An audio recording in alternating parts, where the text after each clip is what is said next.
क्या John Cena है WWE के रियल गोट यानी कि the greatest of all time?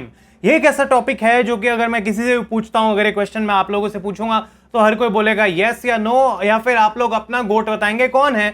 और वो बिल्कुल सही बात है, बिकॉज भाई हर किसी को राइट है अपने खुद के ओपिनियन देने का, और ये सब्जेक्टिव चीज है बहुत, यानी कि हर कोई अपना अलग ओपिनियन देगा कि WWE का गोट कौन है। तो मैं चाहता हूं कि आप लोग जाए नीचे कमेंट्स में अपना गोट बताएं मुझे WWE का, और रीजन दें कि आखिर क्यों आपके हिसाब से वो बंदा आपके लिए WWE का ग्रेटेस्ट ऑफ ऑल टाइम है।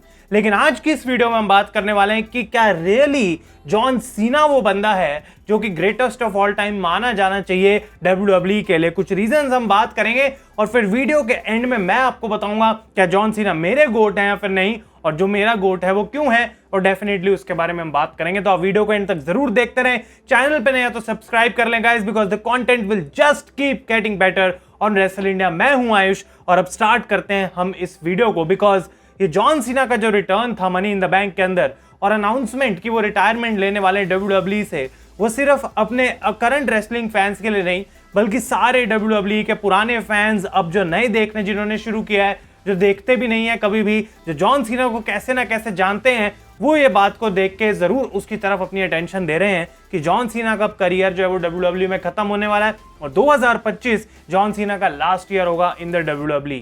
लेकिन अगर इस करियर की हम बात करें, क्या कमाल का जॉन सीना का WWE का करियर रहा है।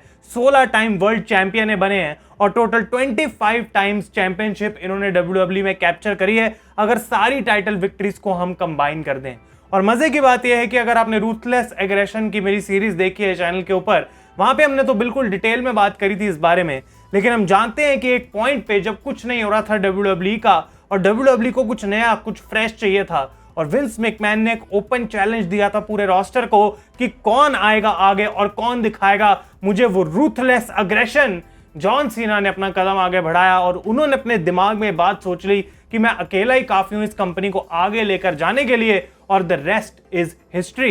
ये एक ऐसा टाइम था WWE में जब अपना नाम बनाना और टॉप तक पहुंचना बहुत ज्यादा मुश्किल था, बिकॉज रैंडी ऑर्टन और अंडरटेकर और ट्रिपल एच, शॉन माइकल्स, कुछ लोग ऐसे थे, जबकि थोड़ा बहुत पार्ट टाइम ऊपर नीचे इनका स्केड्यूल जरूर था, लेकिन टैलेंट्स जो हैं वो भर भर के आ रहे थे और मुश्किल था अपने लिए नाम पे बनाना, खुद को टॉप पे लेकर जाना।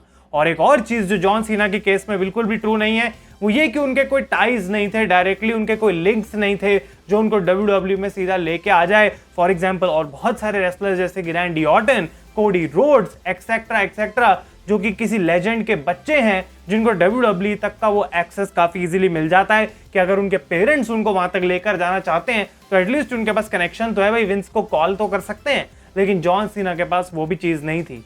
एक और इंपॉर्टेंट चीज जो जॉन सीना के करियर में उन्होंने कभी नहीं करी, वो ये है कि वो कभी बैड गाय नहीं बने, कभी हील टर्न उन्होंने नहीं करा। और जबकि इतने सारे ऐसे टाइम आए थे जिसके बारे में हम बात करेंगे अभी कि जॉन सीना के अगेंस्ट हो गए थे सारे लोग, कोई पसंद नहीं कर रहा था सीना को, लेकिन उन्होंने अपना जो करियर में कैरेक्टर बनाया था इतने लंबे टाइम तक, ये never give up, hustle, loyalty, respect, John Cena जो इतना पसंद करा जाता था सब लोगों की तरफ से, उन्होंने अपने दिमाग में डिसाइड कर लिया था, WWE ने डिसाइड कर लिया था कि ये बंदा कभी गलत हो ही नहीं सकता, ये बंदा कभी हील टर्न कर ही नहीं सकता। अगर करंटली लोग इसको पसंद नहीं कर रहे तो कुछ टाइम बाद डेफिनेटली पसंद करना स्टार्ट कर देंगे। और एक और बड़ी चीज जो WWE के करियर में सीना ने करी, वो ये कि 15 साल ऑलमोस्ट फुल टाइम कंपीट करा उन्होंने WWE में।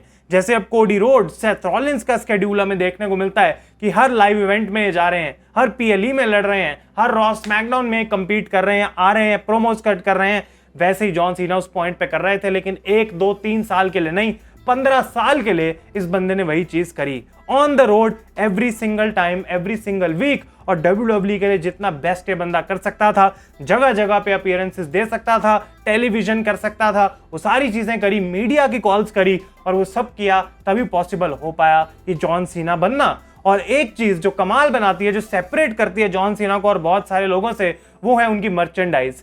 सीना की मर्चेंडाइज ही एक ऐसी चीज है जो कि जब मैं भी छोटा था, आप लोग भी जब शुरू में रेसलिंग देखनी जिन्होंने स्टार्ट की थी, वो जॉन सीना की मर्चेंडाइज से ज्यादा जॉन सीना को पहचानते थे, जबकि उनको एक्चुअली जॉन सीना के बारे में उतना पता नहीं था। उनकी कैप्स देख के, टी शर्ट्स देख के, जॉर्ट्स देख के पता लग जाता था कि ये जॉन सीना की बात हो रही है। और आज 2024 में भी टॉप 5 मर्चेंडाइज सेलर्स के अंदर बैठे हुए हैं जॉन सीना, और वो कंफर्टेबल पोजीशन उनकी टॉप 5 हिस्ट्री के अंदर बनी हुई है, बिकॉज जॉन सीना जबकि कंपीट भी नहीं कर रहे, इतने टाइम से आ भी नहीं रहे थे WWE में, तब भी लोग उनकी मर्चेंडाइज खरीदना चाहते हैं। ये बहुत ही कमाल की बात है।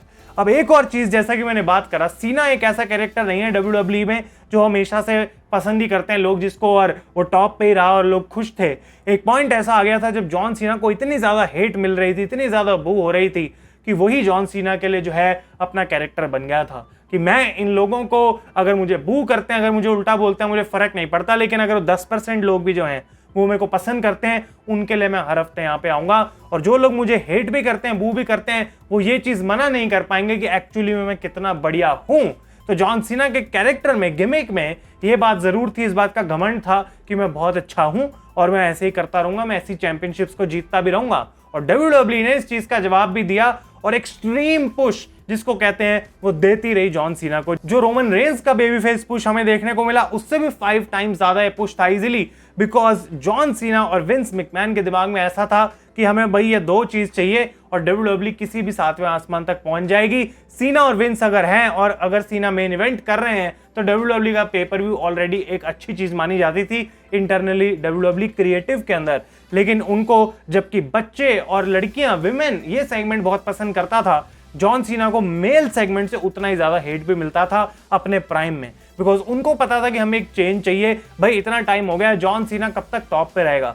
अब आप खुद ही सोच लो भाई, कोई बंदा अगर 16 बार वर्ल्ड चैंपियन बना है, तो कितने टाइम तक लगातार उसको टॉप पे रखा गया होगा कि वो 16 बार उस चैंपियनशिप को जीते। अनबिलीवेबल। और यही चीज है जॉन सीना की, जो उनको में भी सारे बाकी WWE के रोस्टर से, पास्ट, प्रेजेंट और इन सब लोगों से काफी ज्यादा अलग बनाती है। और एक और पॉइंट जो फाइनल पॉइंट आता है इसके अंदर, वो ये है जॉन सीना की ग्लोबल पॉपुलैरिटी। तो अगर हम किसी को ग्रेटेस्ट ऑफ ऑल टाइम बोलते हैं, जैसा कि मैंने वीडियो की स्टार्ट में भी कहा, वो बहुत सब्जेक्टिव है। तो जिस बेसिस पे आप देखेंगे कि भाई मेरे लिए ये गोट है, इस वजह से गोट है, सीना के लिए बहुत सारे फैक्टर्स यहाँ पे हमने देख लिए। और एक फैक्टर है global popularity, because global popularity सीना की इतनी ज्यादा है कि जैसा कि मैंने बोला, अगर कोई बंदा WWE नहीं भी देख रहा है, अगर इतने टाइम से उसको फर्क भी नहीं पड़ता WWE में क्या चल रहा है, जॉन सीना के रिटायरमेंट टूर में भी वो वापस आएगा और जॉन सीना के वो मैचेस जरूर देखेगा। वो 1 साल के लिए वापस ट्यून इन हो जाएगा। ये पावर रखते हैं जॉन सीना की, जब मैं कदम रखूंगा WWE में, ये सारे लोग वापस आ जाएंगे मुझे देखने के लिए।